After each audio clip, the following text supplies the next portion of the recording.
राज्यभरामध्ये अतिशय मोठ्या प्रमाणामध्ये या ठिकाणी पाऊस होतोय।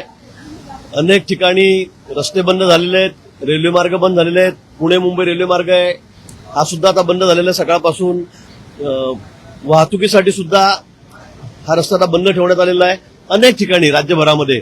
पण त्यातच मुंबई असेल, पुणे असेल, पालघर असेल, रायगड असेल, या ठिकाणी मुसळधार पाऊस सुरू आहे आणि त्यामुळे वाहतूक ही विस्कळीत झालेली आहे।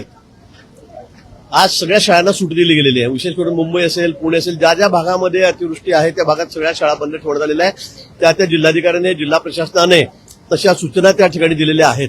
मुंबईमध्ये सुद्धा आज मुंबईमध्ये 12 वाजता या ठिकाणी माननीय मुख्यमंत्री महोदयांनी मंत्रालयामध्ये डिझास्टर मॅनेजमेंटच्या ऑफिसमध्ये बैठक बोलवलेली आहे।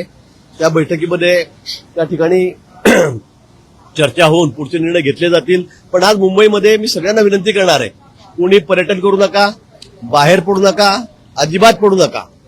थोड्याच वेळामध्ये आम्ही जाहीर करणार आहोत, ऑफिसेस बंद ठेवणार आहोत, शाळा कॉलेज बंद आहेत। पण फिरण्यासाठी, कारण मी कालही पाहिलं, परवा एवढी गर्दी आहे सगळी बाहेर फिरणाऱ्यांची, तर कृपया घराबाहेर पडू नका। आज वाऱ्याचा वेग जो काल 50 ते 60 होता, आज जवळपास तो 70 ते 90च्या स्पीडने आहे। वाऱ्याचा वेग हा 70 ते 90 प्रति तास किलोमीटर हा इतका आहे। त्यामुळे कोणीही बाहेर पडू नका। मुंबईमध्ये अनेक ठिकाणी झाड पडण्याचा प्रकार होतोय, हवेमुळे, जास्त वाऱ्यामुळे अजूनही झाड पडण्याची शक्यता आहे। मग आपण झाडाखाली उभे आहात, आपली गाडी चाललेली आहे आणि त्या अशा ठिकाणी दबून खूप मोठा नुकसान किंवा जीवितहानी होण्याची शक्यता आहे आणि म्हणून शक्यतोवर आज बाहेर पडू नका। आज आणि उद्या काही ठिकाणी रेड अलर्ट दिला गेलेला आहे।